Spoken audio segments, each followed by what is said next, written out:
Welcome to Aadya TV. మనతో పాటు BRS senior నాయకులు అబ్దుల్ కలీం ఉన్నారు. ఆయన అడిగి తెలుసుకునే ప్రయత్నం చేద్దాం.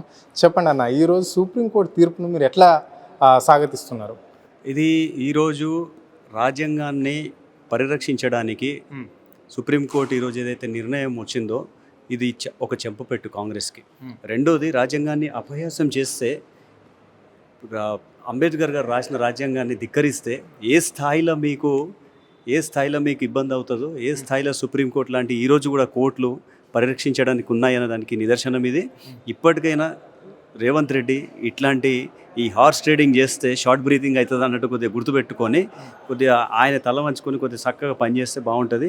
ఈ ఎమ్మెల్యేలు కూడా మేము చేసింది తప్పు కాదు మేకపోతు గాంభీర్యం అయితే ప్రదర్శించారో, ఈ 3 నెలల టైం ఏదైతే ఇప్పుడు సుప్రీంకోర్టు ఇచ్చిందో, అంటే ఆపరేషన్ సక్సెస్ పేషెంట్ డెడ్ అన్నలాగా చేయకుండా ఖచ్చితంగా 3 మంత్స్ల మీద దీన్ని మీరు డెసిషన్ తీసుకోవాల్సిందే.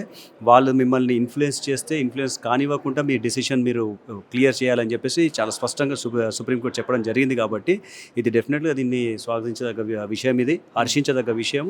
బీఆర్ఎస్ శ్రేణులు డెఫినెట్లీ గతంలో ముఖ్యమంత్రి కూడా అసెంబ్లీ సాక్షిగా ఎట్లా వస్తాయండి ఉప ఎన్నికలు, ఏ విధంగా రావాలి, ఎందుకని రావాలి అని చెప్పేసి కూడా ఇక్కడ సవాల్ విసరడం అనేది అయితే జరిగింది కదా. ఈ వాక్యాలను మరి ఎట్లా చూస్తారు? ఇప్పుడు సుప్రీంకోర్టు తీర్పు ఇచ్చిన దాన్ని, ముఖ్యమంత్రిని ఆ వ్యాఖ్యలు చేసిన దాన్ని, ఇవి రెండింటిని జోడిస్తే ఏ విధంగా ఉన్నది? రాష్ట్ర ప్రజలు ఏమనుకోవాలి?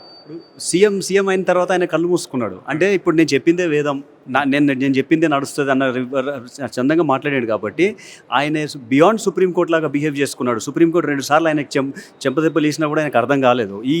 మీరు ఒక కోర్టు పరిధిలో ఉన్న అంశాన్ని, దాన్ని కూడా ఇది ఏం కాదు, సో అసలు ఏది చేసినా నడుస్తుంది అనే లెవెల్లో కూడా ఆ కోర్టు ధిక్కరణలు ఆయన మీద కంటెంప్ట్ కొట్టేయాలి. అసలు ఒక రకంగా సుప్రీంకోర్టుని కూడా కించపరుస్తూ ఎన్నోసార్లు ఆయన మాట్లాడినాడు. కాబట్టి ఇప్పుడు దానికి జవాబు సుప్రీంకోర్టే ఈరోజు చెప్పింది. ముందు రేవంత్ రెడ్డి ముక్కు నేలకు రాసి క్షమాపణ కోరాలి.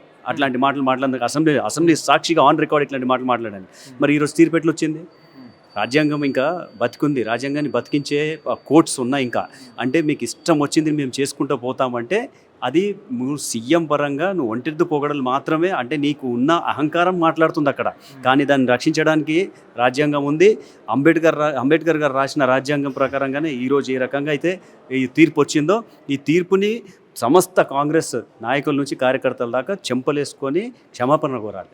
అంటే ఈ పార్టీ ఫిరాయింపుల చట్టాన్ని తీసుకొచ్చింది ఎవరు ముందుగా? ఈ రాష్ట్రంలో కావచ్చు, లేకుంటే ఈ దేశంలో డెఫినెట్లీ దీని గురించి, అంటే దానికి ఏంటంటే డిస్క్వాలిఫికేషన్ సంబంధించిన ఒక పాయింట్ క్లారిటీ లేకపోవడం వలన ఎవరైనా కూడా, ఏ పార్టీలో అయినా కూడా, అంటే ఇప్పుడు ఈరోజు ఈ 10 మంది కాంగ్రెస్ ఎమ్మెల్యేలే కాకుండా మిగతా దేశం మొత్తంలో ఈవెన్ బీజేపీ పార్టీ అయినా, వేరే ఏ ప్రాంతీయ పార్టీలైనా, పార్టీలు మారే ముందు ఇప్పుడు ఈ డిస్క్వాలిఫికేషన్కి సంబంధించిన తీర్పు 100 సార్లు ఆలోచిస్తారు. ఇప్పుడు పార్టీ మారడానికి మారరు కూడా. ఎందుకంటే ఒక కాన్స్టిట్యుయెన్సీ అయినా కూడా, ఒక ఏదో ఎంపీ అయినా ఎమ్మెల్యే అయినా కూడా, ప్రజలు మిమ్మల్ని నమ్మి ఓటేసి మిమ్మల్ని గెలిపించిన తర్వాత మీ సొంత ప్రయోజనాల కోసం మీరు పార్టీ మార్చుకుందామంటే అది రాజ్యాంగ పరంగా ఉల్లంఘననే.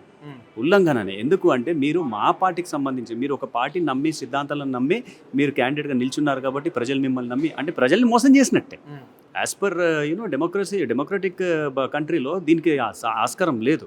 సో అంబేద్కర్ గారు రాసిన రాజ్యాంగ ప్రకారంగానే ఇది చాలా క్లియర్గా స్పష్టమైంది. సుప్రీంకోర్టు ఈరోజు అయితే తీర్పు ఇచ్చిందో దేశం మొత్తం మీద కూడా ఇంకా ఖచ్చితంగా ప్రతి రాజకీయ నాయకుడు దీన్ని ఆచరిస్తాడని నమ్ముతున్నాం. అంటే ఇక్కడ స్పీకర్ కూడా ఒక మాట అంటున్నాడు, అంటే సుప్రీంకోర్టు ఇచ్చే తీర్పును నేను స్వాగతిస్తున్నా అని చెప్పేసి కూడా అంటున్నాడు. దీన్ని మరి ఈ వాక్యాలను ఎట్లా చూస్తారు? గత 14 నెలల నుంచి జరుగుతున్న ఈ వ్యవహారం కదా, దీన్ని ఎట్లా చూస్తారు మరి? స్పీకర్ పరంగా మాట్లాడితే ఇంకా మాకు కూడా మాటలు వస్తాయి. కొద్దిగా సిగ్గుచారం పెట్టుకొని మాట్లాడాలి ఎవరైనా కూడా, ముఖ్యమంత్రి అయినా కూడా, స్పీకర్ అయినా కూడా. మీకు హైకోర్టు నుంచి చెప్పొచ్చిన తర్వాత కూడా మీకు ఎప్పటి నుంచో జరుగుతుంది ఇది. ఇప్పుడు వేసిన కోర్టులో కేసు కాదు, సడన్గా వేసిన వెంటనే సుప్రీంకోర్టు ఇచ్చిన తీర్పు కాదు. అసలు స్పీకర్ ఏమన్నా రియాక్ట్ అయితే కదా, చచ్చిన పాములాగా ఎన్నిసార్లు చెప్పినా కూడా ఆయన దాని మీద రియాక్ట్ అవ్వకపోవడం. ఇప్పుడు కూడా నేను ఆ తీర్పు చదివిన తర్వాత చెప్తాను, ఇప్పుడే జస్ట్ ఆయన మీడియా ముఖంగా చెప్పడం అని తప్పదు. నీకు ఇంకా వేరే ఆప్షన్ కూడా లేదు, నువ్వు అదే చెప్పాలి. కానీ నువ్వు స్వాగతిస్తున్నావు అని ఎప్పుడు తేలుతుంది? చాలా గట్టిగా ఈ 3 నెలల సుప్రీంకోర్టు చెప్పిన ఇన్స్ట్రక్షన్స్ ప్రకారంగా నడుచుకొని వీళ్ళని డిస్క్వాలిఫై చేస్తే అప్పుడు స్వాగతిస్తున్న దానికి సార్థకం ఉంటుంది. Okay, right. చివరిగా అంటే ఇప్పుడు మరి బీఆర్ఎస్ శ్రేణులు ఏ విధంగా అవుతున్నారు? అంటే ఎలక్షన్ వస్తుంది అని చెప్పేసి ప్రిపేర్ అవుతున్నారా, లేకుంటే మీ క్యాడర్ పరిస్థితి ఏంటి, ఏమనుకుంటున్నారు ఈ 10 మంది ఎమ్మెల్యేల పట్ల? అనుకునేదే లేదు. 100% క్లారిటీ ఉన్నాం. నిన్నటిదాకా జూబ్లీ హిల్స్ ఒకటే అనుకున్నాం. ఇప్పుడు టోటల్ 11 వస్తున్నాయని మాకు 99 కాదు 100% కన్ఫర్మ్. మళ్ళీ ఆ 10కి 10 మేమే కొడుతున్నామన్నా కూడా మాకు ఇప్పటి నుంచే ఉత్సాహం ఉన్నది. ఇది మాకు కాదు, ఇది జరగబోయేది తీవ్రమైన నష్టం రేవంత్ రెడ్డి అండ్ కంపెనీకి. మేము చాలా క్లారిటీగా ఉన్నాం, గెలవబోతున్నాం కూడా.